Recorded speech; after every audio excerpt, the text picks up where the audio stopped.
Hello and welcome दोस्तों, मैं दीपक और आप देख रहे हो दीपक शेलर यूट्यूब चैनल को। दोस्तों, ministry of information and electronics ने 200 प्लस एप्लीकेशन पे बैन लगा है।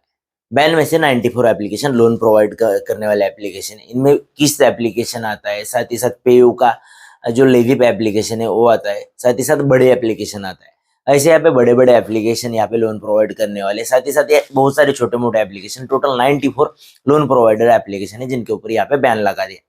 इंस्टेंट इफेक्ट के थ्रू यहाँ पे बैन लगा दिया गया और यहाँ पे एप्लीकेशन पूरी तरह से आज की डेट में अगर आप उनके ओपन करने की कोशिश करोगे या फिर उनकी वेबसाइट को एक्सेस करने की कोशिश करोगे तो एक्सेस नहीं हो पाएगी। दोस्तों, यहाँ पे जो IT एक्ट 69 है उसके तहत ये बैन लगा दिया गया। तो इसके बारे में मैं आप लोगों को डिटेल्स में जानकारी देने की कोशिश करूँगा। वैसे मैं आप लोगों को बताऊंगा कि बाबा अब आपको पेमेंट करने की जरूरत है या नहीं है, क्या ये बैन हटेगा या नहीं हटेगा, इसके बारे में भी मैं आप लोगों को जानकारी देने की कोशिश करूंगा। वैसे दोस्तों, मैं आप लोगों को सबसे पहले तो बताना चाहूंगा इन एप्लीकेशन पे बैन क्यों लगा। तो गवर्नमेंट का ऐसा कहना है, ministry of information and electronics का ऐसा कहना है कि बाबा इस एप्लीकेशन के बारे में कहीं ना कहीं यहाँ पे इंडिया में कुछ ना कुछ गलत हो रहा था। मैक्सिमम एप्लीकेशन यहाँ पे चाइनीज एप्लीकेशन है और इसका यहाँ पे इंडियन गवर्नमेंट के और यहाँ पे नॉर्मल लोगों के ऊपर यहाँ पे इसका इफेक्ट गिर रहा था। तो इसी को देखते हुए इन एप्लीकेशन को बैन कर दिया गया। बट इनमें से बहुत सारे एप्लीकेशन, जैसे कि यहाँ पे पेयू का लेवी पे एप्लीकेशन हो गया, तो इनके अगेंस्ट में यहाँ पे पेयू ने बोला है कि बाबा हमारा जो एप्लीकेशन था वो यहाँ पे चाइनीज था ही नहीं। हमारी जो सर्वर है या फिर हमारी जो कंपनी है यहाँ पे डच में या फिर साउथ अफ्रीका में।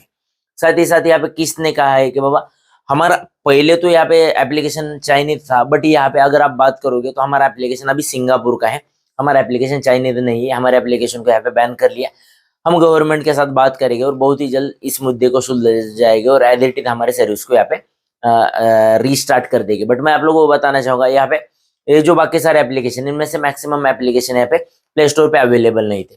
लोन एप्लीकेशन तो मैक्सिमम प्ले स्टोर पे अवेलेबल थे, बट यहाँ पे जो सट्टेबाजी करने वाले एप्लीकेशन थे, जो गेमिंग एप्लीकेशन थे जिसके थ्रू सट्टा वगैरह लगा दिया जाता था, और ज्यादातर यहाँ पे इसमें करेंसी एक्सचेंज वगैरह जो किया जाता था वो यहाँ पे जो आपके बिटकॉइन वगैरह होते हैं या फिर वर्चुअल करेंसी होती है, इसके थ्रू यहाँ पे लेन देन चलता था। तो इन सारे एप्लीकेशन को बैन कर दिया। मैक्सिमम एप्लीकेशन इनमें से तो प्ले स्टोर पे अवेलेबल नहीं थे, उसको थर्ड पार्टी लिंक के थ्रू या फिर थर्ड पार्टी वेबसाइट के थ्रू डाउनलोड किया जाता था। बट इंडिया में इन्हें बैन कर दिया गया है। तो लगभग जो सारे टेलीकॉम ऑपरेटर हैं उनको आदेश दिए गए, और अगर आप किसी सिम कार्ड से इन सारे एप्लीकेशन को एक्सेस करने की कोशिश करोगे या फिर वेबसाइट को एक्सेस करने की कोशिश करोगे तो मैक्सिमम वेबसाइट तो अभी एक्सेस नहीं होगी। कुछ एप्लीकेशन फिलहाल तो एक्सेस हो रहे हैं।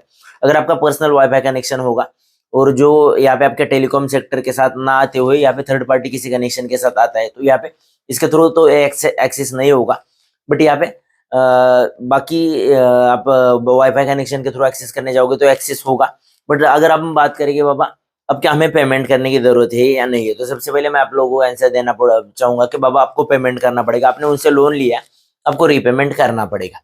तो रीपेमेंट करने के लिए आप लोग बोलेंगे बाबा कोई पोर्टल वगैरह तो उनका खुल नहीं रहा, तो हम रीपेमेंट कैसे करेंगे। तो मैं आप लोगों को बताना चाहूंगा बहुत ही जल्द कुछ ना कुछ यहाँ पे गवर्नमेंट उनको सोल्यूशन देगी जिसके थ्रू आप रीपेमेंट कर पाओगे। उसके बारे में कुछ अपडेट मेरे पास आता है तो मैं आप लोगों के साथ शेयर करूंगा।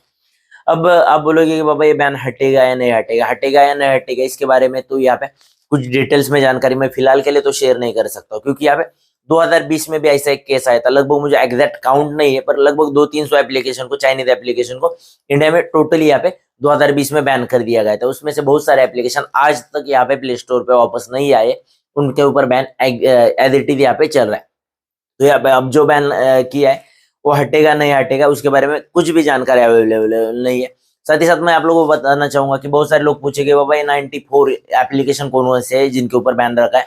इसका लिस्ट फिलहाल तो मेरे पास अवेलेबल नहीं, जैसे मेरे पास अवेलेबल होगा तो डिटेल्स में मैं आप लोगों को यहाँ पे डिस्क्रिप्शन में इसके बारे में जानकारी देने की कोशिश करूंगा। कोई लिंक PDF का वगैरह मिलता है तो लिंक भी यहाँ पे मैं डिस्क्रिप्शन में अपडेट करने की कोशिश करूंगा। बस यही जानकारी मुझे आपके साथ शेयर करनी थी। मैक्सिमम अगर किस्त हो गया या फिर PU का यहाँ पे लेवी पे हो गया, बड़ी लोन हो गया, इनका नेटवर्क थोड़ा बड़ा है, बहुत सारे लोगों ने इनकी तरफ से यहाँ पे लोन लेकर रखे तो उनको थोड़ा सा दिक्कत हो सकता है।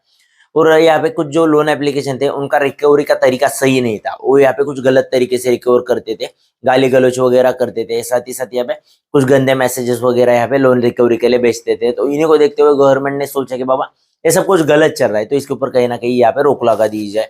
बाकी जो कुछ बड़ी बड़ी कंपनी है जो यहाँ पे इस मामले में थोड़ा बहुत इस तरीका का अवलंबन नहीं करती थी, फिर भी उनके ऊपर बैन लगा दिया, तो वो थोड़ा सा गलत है। बाकी गवर्नमेंट के इस स्टेप के साथ मैं पूरी तरह से सहमत हूँ कि जो कुछ किया गवर्नमेंट ने अच्छा किया। मतलब लोन एप्लीकेशन के बारे में तो नहीं बोल रहा है, पर सट्टेबाजी वगैरह ये सारी चीजें कि मतलब बैन लगाया, जो चाइनीज एप्लीकेशन थे उनके ऊपर बैन लगाया, तो ये सही है। बस यही जानकारी मुझे आप लोगों के साथ शेयर करनी थी। आप इस बात से कितना सहमत हो कि ये एप्लीकेशन बैन होनी चाहिए नहीं होनी चाहिए, इसके बारे में कमेंट में हमें जरूर से बताएं। तो ऐसे वीडियो देखने के लिए हमारे चैनल को सब्सक्राइब करें, आगे आने वाली बेल आइकन को क्लिक करके ऑल नोटिफिकेशन पर टैप करें। बस आज के इस वीडियो में इतना ही। Thank you. जय हिंद। वंदे मातरम।